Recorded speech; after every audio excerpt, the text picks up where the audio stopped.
tulevaisuutta ollenkaan. Ja yhtenäisvaltiona Nigeria on ollut epäonnistunut yritys alusta asti.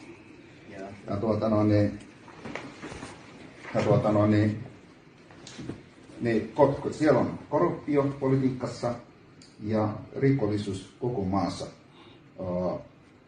ovat vuosikymmeniä saatossa vain pahentuneet. Biafra kanssa haluaa sanottua tällaisesta irti ja perustettavaksi vapaan demokraattisen valtion. Eli he haluavat oma demokraattisen valtio, jossa valitsee yrittämisen vapaus ja uskonnollinen toleranssi. Kaikki uskontojen kohtaan, jossa on suora kansanvaalein valittu parlamentti, riippumaton